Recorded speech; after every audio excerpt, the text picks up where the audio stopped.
Não há como evitar os clichês da história de Eike Batista. A ascensão e queda do ex-mega empresário combinam melhor com Hollywood do que com a vida real. Em apenas 7 anos, ele ergueu um império. Mineração, extração de petróleo e gás, portos, estaleiro, produção de energia. As 6 empresas do Grupo X, com ações na Bolsa, chegaram a ser avaliadas em quase 100 bilhões de dólares. Eike não era apenas o empresário ousado, bem-sucedido. Era também o campeão mundial na corrida de lanchas. O ex da modelo Luma de Oliveira. O futuro homem mais rico do mundo, que tinha simpatia dos presidentes, dos investidores estrangeiros.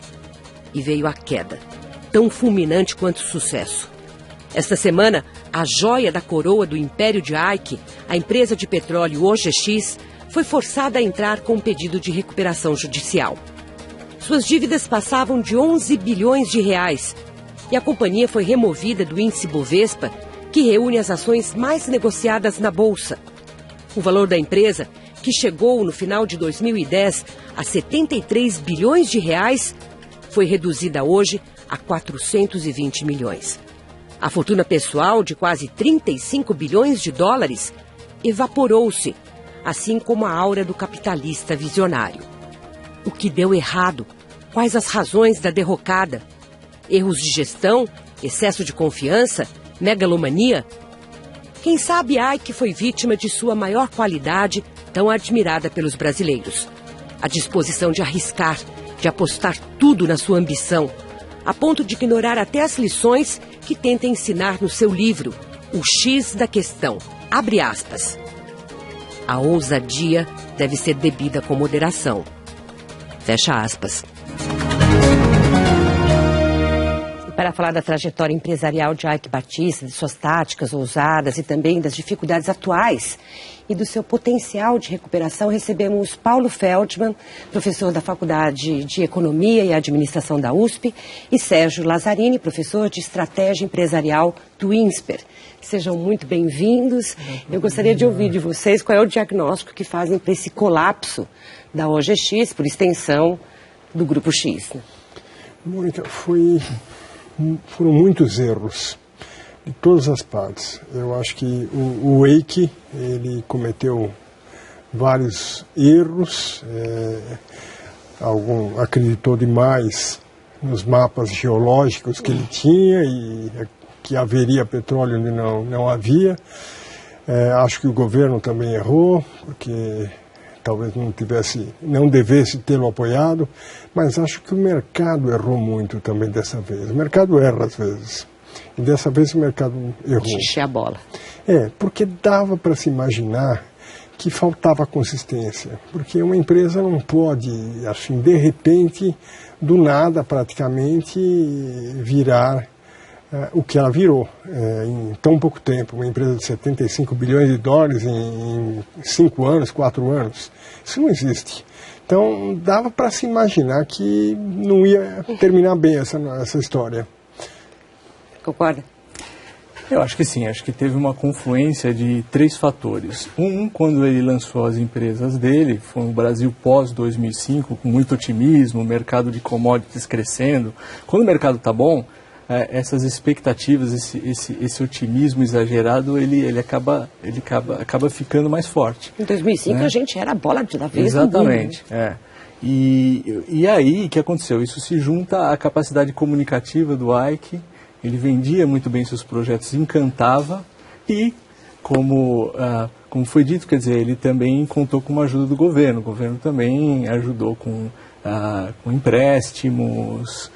A própria Dilma chegou a afirmar que a OGX é uma empresa parceira da Petrobras e tudo mais. Então, tudo isso acaba inflando, né, as expectativas e perpetuando esse cenário.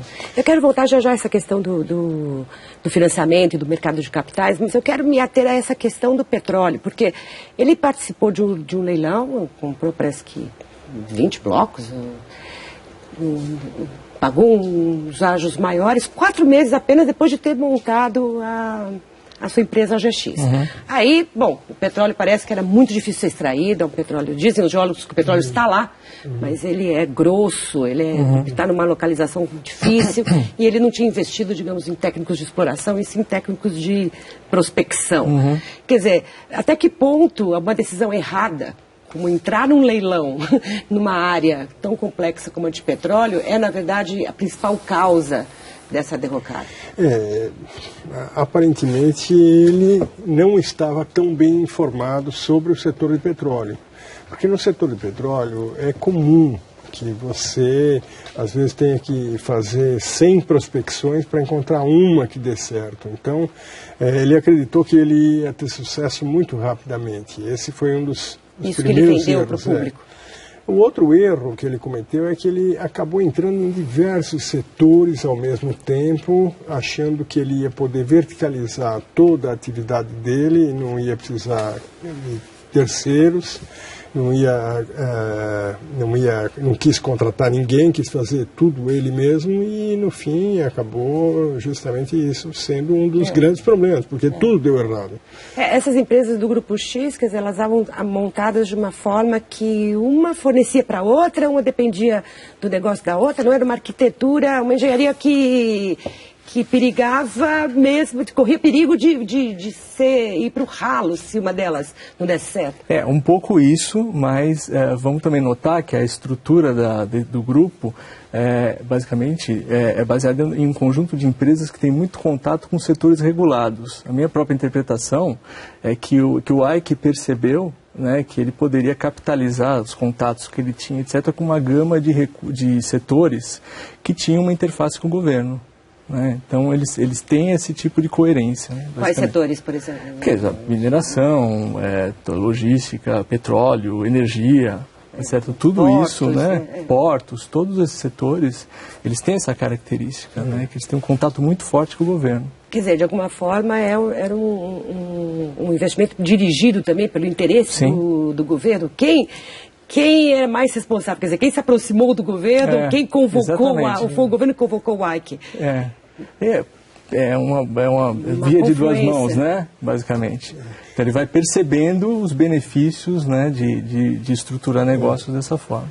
Eu acho que isso não existe em lugar nenhum do mundo. Quer dizer, a empresa, primeiro, ela se consagra numa atividade única, num setor único, e a partir disso ela parte para outras atividades, boa parte das vezes próxima do que ela faz.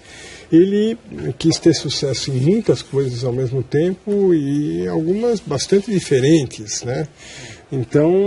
Todas de capital intensivo, né? E contava muito com o auxílio do governo.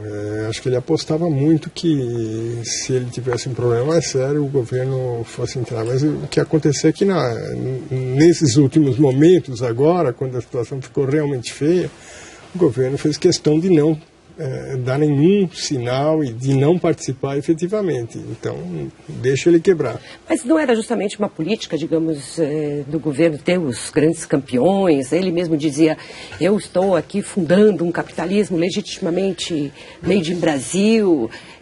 Mas, Mônica, eu acho que essa política dos grandes campeões até que seria uma boa política. Porque você vê a Coreia, por exemplo, ela cresceu baseado nessa política. Escolheu campeões, algumas empresas na área de eletrônica, automobilística, informática, etc., e deu certo. Mas, então, a política dos grandes campeões não é errada. O problema é que nós escolhemos mal os campeões. Esse é o problema, porque os campeões não podiam ser da área de commodities. Commodities é algo muito arriscado, porque o preço da commodity você não tem oscila e você não tem controle sobre ele. Mas ele nem chegou a perder, digamos, por causa disso, né? Nem chegou lá esse momento. Não chegou nem em caixa, nem geração de caixa. Nem a produzir petróleo e enfrentar o preço internacional. Né? O petróleo é uma das poucas commodities que ainda não caiu muito o preço nesses últimos anos. Né? Sobre os campeões, eu acho que, de fato, o governo quis estimular esse tipo de grande grupo. E o Ike também surgiu nesse tipo de perspectiva. Só que também chegou um momento que essa política do governo acabou sendo muito combatida, né? Por exemplo, aquela tentativa de fazer a fusão Carrefour Pão de Açúcar teve uma repercussão muito negativa pela mídia, pela opinião pública. Eu acho que o governo começou também a perceber que qualquer tentativa de apoiar mais, ou seja, esses grandes grupos, começaria cada vez mais a ficar problemática, do seu ponto de vista de imagem. Mas ele também se alavancou, não foi só com o mercado de ações que eu quero falar, mas com o financiamento do BNDES. Sim, não? mais de 10 bilhões. E aí, nós como brasileiros estamos perdendo junto com ele? Ele vai dar um calote no BNDES? Segundo o BNDES, hoje, a declaração do presidente do BNDES, Luciano Coutinho, é de que não, porque há cobertura, há garantias para todos os empréstimos. Então, pela declaração oficial, o BNDES não está preocupado, mas o BNDES é acionista. Então, perdeu na desvalorização das ações, e é um grande acionista. Então, eu acho que a perda foi mais por aí. E essa perda dá para calcular? Bom, basta saber qual é a porcentagem que o BNDES tinha do grupo. Né? A OGX era pequena, né? A OGX era bem pequena. O BNDES participava de várias empresas do grupo, né? Uma delas, inclusive, é aquela que foi vendida para uma empresa alemã. Isso. Né? Foi comprada pela E.ON alemã, a MGX, que era de energia elétrica. Essa BNDES tinha uma participação maior. Mas, sem dúvida que houve uma perda. Né? Mesmo os empréstimos, quem sabe se as garantias realmente vão cobrir isso, né? Quer dizer, esperamos que haja recuperação. No fundo, o EIC não quebrou ainda, ele está pedindo uma recuperação. Né? Ele tem agora um prazo para se recuperar. O que a gente sabe é que apenas 1% das empresas que pedem recuperação, 1% só consegue recuperar. Porque elas quebram muito depois da possibilidade de recuperação, né? Exatamente. Elas vão muito tempo dos diagnósticos. Agora, de alguma maneira, digamos, o governo é responsável por esse colapso? Qual é a participação do governo? Esses poços, inclusive de petróleo, que se vendia na Bacia de Campos como realmente petróleos produtivos, sem grandes riscos geológicos, não são bem assim? Há que se tomar cuidado aí nesses leilões, ou melhor... Sim. Que bom que dividimos o risco quando fazemos concessão ou partilha. Claro. Eu acho que o Ike, ele, na verdade, bebeu muito do setor público. A começar, por exemplo, que muitos dos técnicos que ele recruta vêm da Petrobras.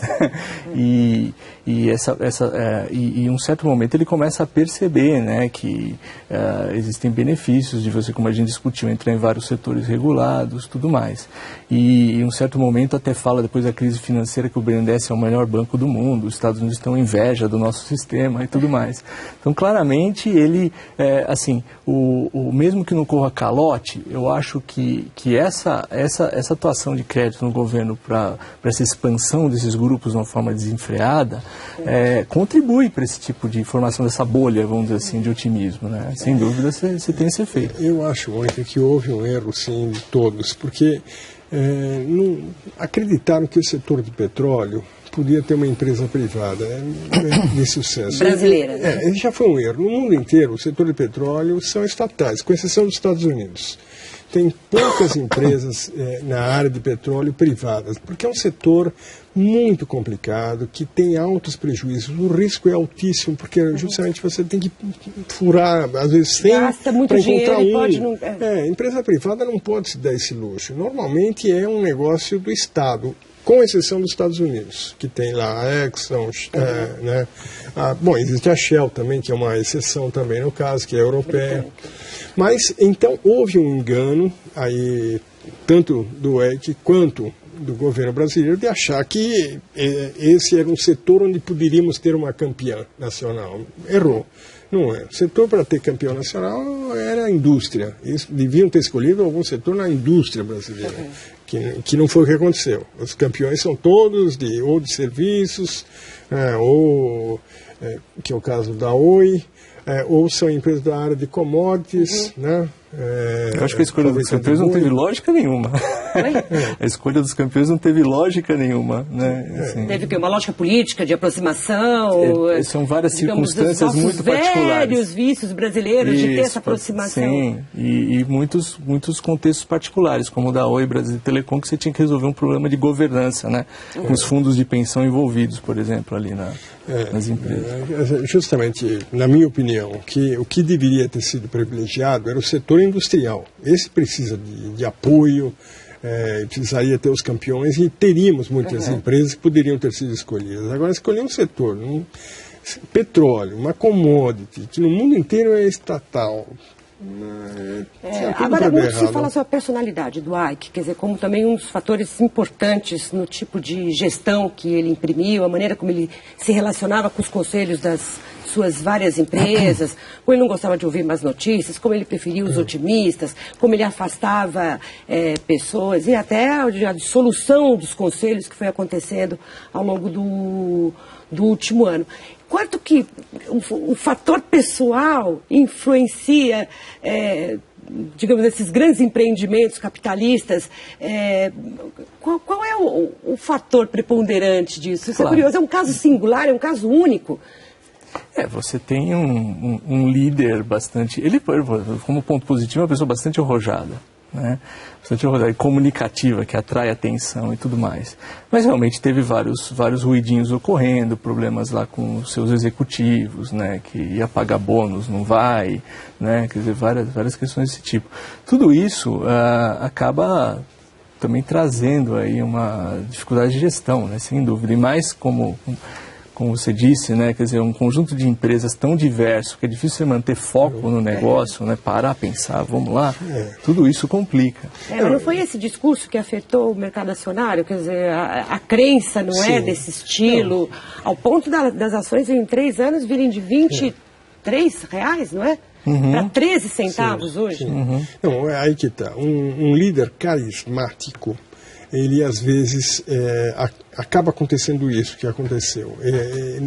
O fato dele ser carismático, bem articulado, falante, não significa que ele será um bom gestor. Para você ser um bom gestor, você tem que ter experiência em gestão. Ele não tinha uma grande experiência em gestão, nunca tinha sido um gestor de um grupo importante ou de uma empresa importante, né? Então, eu acho que é por aí. O mercado... Ele tinha experiência em mineração antes, né? Antes desse grande lançamento de empresas. Mas não era uma empresa muito grande e o setor de mineração não é um setor que dê uma grande capacitação em gestão, né? Então, ele não tinha experiência em administrar grandes empresas complexas, e de repente pega um conjunto de empresas tão complicadas como essas, né? Então, eu acho que o problema está mais na complexidade do império que ele criou, né? Também, diversificação e complexidade. Ele diversificou demais. Agora, eu insisto que o mercado cometeu um erro. O mercado cometeu um erro dessa vez. O mercado comete um erro, distribui os prejuízos para pequenos acionistas e para grandes investidores. A CVM também não tem participação nisso, não olha, não acompanha melhor. Há algum tipo de proteção, de guarda-chuva para quem, digamos, acredita num discurso oficial de governo, acredita no discurso de um empresário e acredita em tudo aquilo. Quer dizer, que a gente tinha petróleo, que a Bacia de Campos era facílima de ter. Estava claro nos prospectos da OGX, né, nas comunicações, que tinha um grau substancial de risco, né? Não era 100% certo que você iria encontrar esse óleo, que você teria, portanto, um fluxo de caixa, né, lucros futuros com a operação.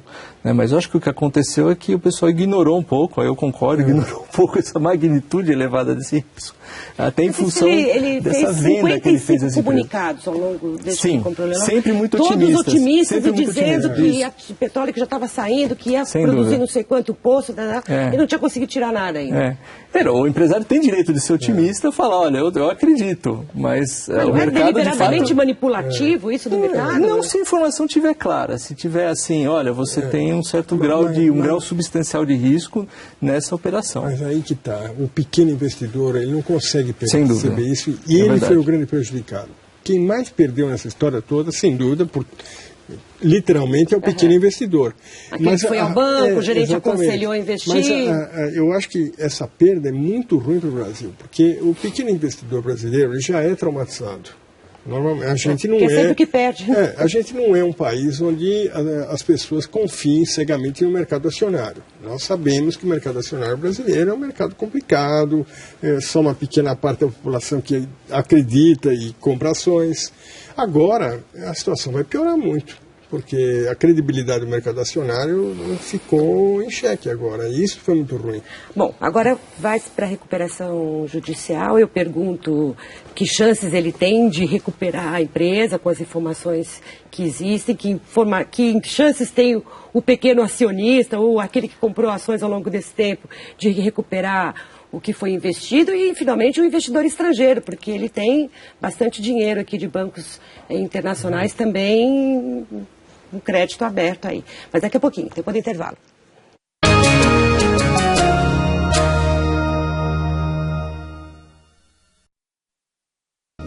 Como vai ser a recuperação judicial da OGX, principalmente de Eike Batista e de outras empresas, porque talvez a empresa dele que constrói estaleiros, plataformas, a OSX também entre em recuperação. Que chances têm os credores de recuperar o dinheiro e ele próprio de recuperar o negócio? Olha, Mônica, eu não sou muito otimista nessa questão, não, porque foi uma bolha, a bolha estourou, e agora não vai voltar. Eu acho que a questão, assim, a lição que todo mundo tem que aprender é que não pode se olhar só para a empresa, tem que se olhar para o setor onde a empresa está. E acho que isso faltou e agora vai ser feito. Agora o pessoal vai acordar e vai olhar para o setor de petróleo, como que ele é aqui dentro e lá fora. Mas petróleo era considerado nosso setor aqui que abriu os nossos futuros.